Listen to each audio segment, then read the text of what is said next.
Pernahkah kalian membayangkan bagaimana rasanya menjadi seorang kakek tua berjalan sendirian di tengah hutan yang sunyi, lalu perlahan menyadari bahwa jalan pulang tak lagi terlihat?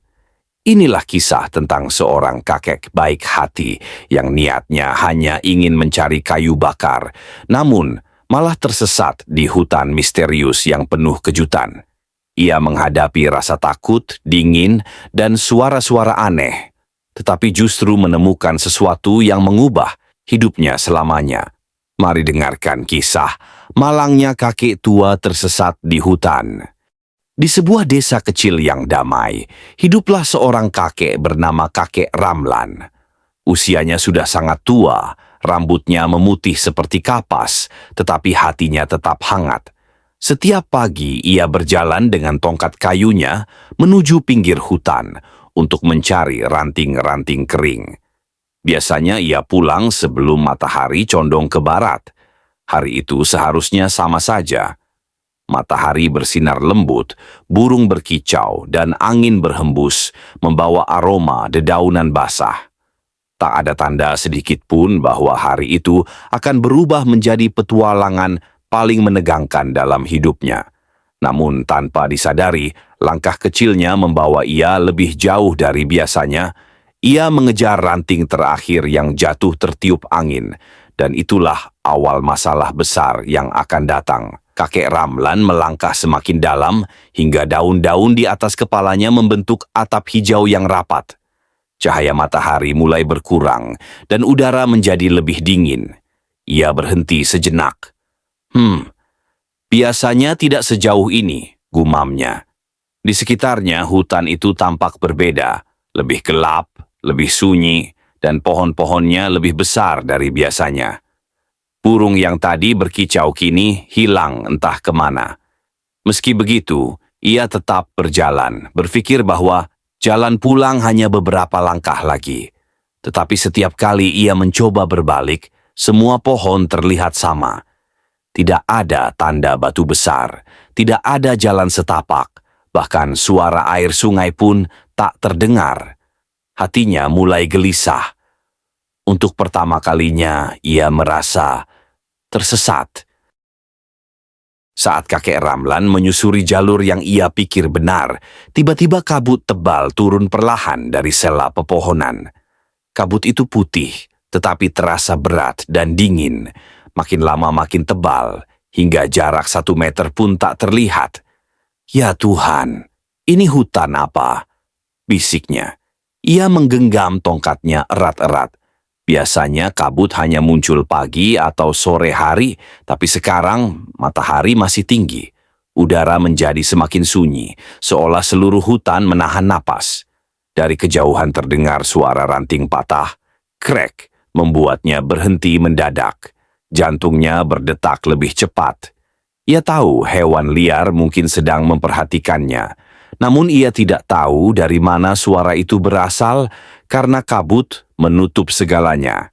Ia hanya bisa tetap berjalan sambil berharap kabut itu segera menghilang.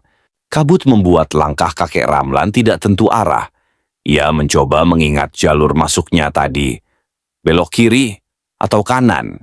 Jalan lurus? Atau tadi aku memutar? Semua terasa membingungkan. Perlahan ia mulai merasa takut. Perasaan dingin merayap dari ujung kaki, naik ke punggungnya. Sesekali ia mendengar suara dedaunan bergeser, seolah ada yang mengikuti dari belakang. Ia menoleh, tapi tidak ada siapapun. "Tolong, jangan apa-apa," katanya lirih. Ia berusaha menenangkan diri. "Aku hanya tersesat. Hanya butuh waktu untuk menemukan jalan pulang." Tapi kabut tak kunjung hilang. Bahkan seakan menebal setiap menitnya. Ia mulai berjalan cepat, hampir seperti setengah berlari, seolah sedang dikejar sesuatu yang tak terlihat. Perlahan kabut menghilang, tetapi keanehan belum selesai. Di tanah, kakek itu melihat jejak besar, lebih besar dari kaki manusia, namun terlalu rapi untuk disebut jejak binatang buas. Bentuknya seperti tapak kaki manusia, tapi panjangnya 2 kali lipat kaki orang dewasa. Astaga, katanya ketakutan. Jejak itu mengarah ke satu arah yang gelap dan dipenuhi semak-semak tinggi. Dengan gemetar, ia mundur beberapa langkah. Tapi kemudian ia sadar. Jejak itu ternyata mengikuti jejaknya sendiri dari arah belakang. Artinya, apapun itu, sudah mengikuti dia cukup lama. Ia ingin berteriak, namun suaranya tak keluar. Ia hanya bisa menatap jejak itu sambil berharap dirinya aman. Perlahan kabut menghilang, tetapi keanehan belum selesai. Di tanah, kakek itu melihat jejak besar, lebih besar dari kaki manusia, namun terlalu rapi untuk disebut jejak binatang buas. Bentuknya seperti tapak kaki manusia, tapi panjangnya 2 kali lipat kaki orang dewasa. Astaga, katanya ketakutan. Jejak itu mengarah ke satu arah yang gelap dan dipenuhi semak-semak tinggi. Dengan gemetar, ia mundur beberapa langkah. Tapi kemudian ia sadar. Jejak itu ternyata mengikuti jejaknya sendiri dari arah belakang. Artinya, apapun itu, sudah mengikuti dia cukup lama. Ia ingin berteriak, namun suaranya tak keluar. Ia hanya bisa menatap jejak itu sambil berharap dirinya aman. Ketika pikirannya sedang kacau, ia berdiri di depan pohon raksasa yang tumbang melintang. Pohon itu besar, sangat besar, seakan baru saja jatuh. Tetapi yang membuatnya heran, ia tidak mendengar suara apapun sebelumnya. Bagaimana pohon sebesar ini tiba-tiba ada di sini? Ia mencoba memanjat batangnya, namun terlalu licin. Ia memutar arah, tapi pohon itu panjang sekali, seperti memanjang tak ada ujung. Seolah-olah pohon itu memang sengaja menghalangi jalannya. Kakek Ramlan duduk sebentar untuk menarik napas. Ia mulai sadar bahwa hutan itu bukan hutan biasa. Ada sesuatu atau seseorang yang menginginkan ia tetap berada di dalamnya. Saat ia berjalan lagi, muncul seekor kelinci putih mungil. Tetapi kelinci itu berbeda, matanya bersinar lembut, bulunya bersih seakan memantulkan cahaya. Kelinci itu menatapnya lama, lalu melompat pelan, berhenti, menoleh lagi seolah mengajak. "Kau, ingin aku mengikutimu?" tanya kakek itu. Kelinci itu mengangguk kecil, atau setidaknya terlihat seperti itu. Dengan tidak ada pilihan lain, kakek Ramlan mengikuti kelinci tersebut. Anehnya, saat ia mengikuti kelinci itu, suara-suara aneh di hutan perlahan menghilang. Langkahnya terasa lebih ringan, hatinya sedikit lebih tenang. Ia merasa, mungkin kelinci ini adalah pertanda baik. Setelah berjalan cukup jauh, kelinci putih itu berhenti di depan semak-semak tebal. Dari balik semak, tampak cahaya kecil berpendar lembut. Seperti cahaya kunang-kunang, tetapi jauh lebih terang. Kelinci itu mengibaskan telinganya seolah berkata, "Masuklah." Kakek Ramlan menyingkap semak itu, dan ia terkejut melihat sebuah tempat kecil di dalam hutan yang tampak seperti taman rahasia. Ada bunga-bunga tumbuh rapi, angin bertiup lembut, dan tak ada suara menakutkan. Ia merasa seperti memasuki dunia lain, lebih damai, lebih hangat, lebih ramah. Apa ini tempat penyelamat, pikirnya. Kelinci itu hilang begitu saja, seakan tugasnya telah selesai. Di tengah taman rahasia itu terdengar suara lembut. "Kau telah datang jauh sekali, Ramlan." Kakek itu menoleh dan melihat seorang perempuan tua berkerudung hijau berdiri di bawah pohon. Wajahnya damai, matanya bersinar penuh kebijaksanaan. "Siapa? Siapa Anda?" tanya kakek itu dengan sopan. Perempuan itu tersenyum. "Aku penjaga hutan ini. Banyak yang masuk tanpa izin, tapi sedikit yang mempunyai hati sebersihmu." Kakek Ramlan terdiam. "Aku hanya ingin pulang," katanya pelan. Perempuan itu mengangguk. "Aku tahu, tapi hutan ini menyesatkan hanya mereka yang tidak melihat dengan hatinya. Kau sedang diuji, Ramlan. Namun kau sudah membuktikan keberanianmu." Di tengah taman rahasia itu terdengar suara lembut. "Kau telah datang jauh sekali, Ramlan." Kakek itu menoleh dan melihat seorang perempuan tua berkerudung hijau berdiri di bawah pohon. Wajahnya damai, matanya bersinar penuh kebijaksanaan. "Siapa? Siapa Anda?" tanya kakek itu dengan sopan. Perempuan itu tersenyum.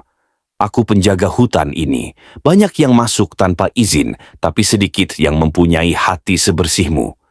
Kakek Ramlan terdiam. "Aku hanya ingin pulang," katanya pelan. Perempuan itu mengangguk.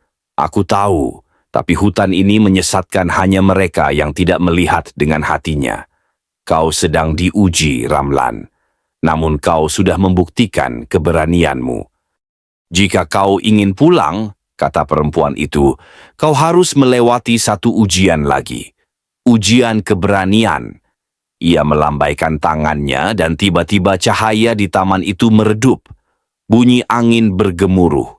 Di depannya muncul bayangan hitam tinggi besar. Makhluk yang sama dengan pemilik jejak besar sebelumnya. Bentuknya kabur, matanya merah menyala, dan suaranya menggeram pelan. Kakek Ramlan ketakutan, lututnya bergetar. Namun perempuan tua itu berbisik, "Jangan lari. Hadapi ketakutanmu. Hutan tidak akan menyakitimu jika kau berani." Dengan napas gemetar, kakek Ramlan berdiri tegak.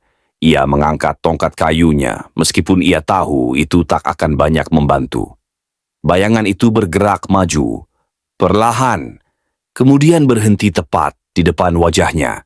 Kakek Ramlan memejam mata dan berkata, "Aku tidak takut lagi." Saat kakek itu membuka mata, bayangan hitam itu berubah menjadi kepulan asap lembut dan menghilang begitu saja. Perempuan tua itu tersenyum bangga. "Itulah ketakutanmu sendiri. Hutan hanya memantulkannya. Semua suara aneh, kabut tebal dan jejak raksasa hanyalah wujud dari rasa takut yang ia pendam. Kau telah lulus, Ramlan. Kini hutan akan membiarkanmu pulang." Cahaya di taman itu kembali hangat. Kelinci putih muncul lagi, kali ini berdiri tepat di depan sebuah jalan kecil yang baru terbuka. Hutan seolah membelah diri memberikan jalur pulang. Kakek itu meneteskan air mata lega.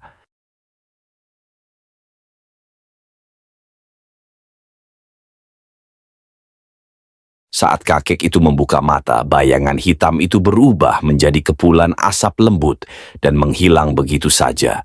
Perempuan tua itu tersenyum bangga. "Itulah ketakutanmu sendiri. Hutan hanya memantulkannya.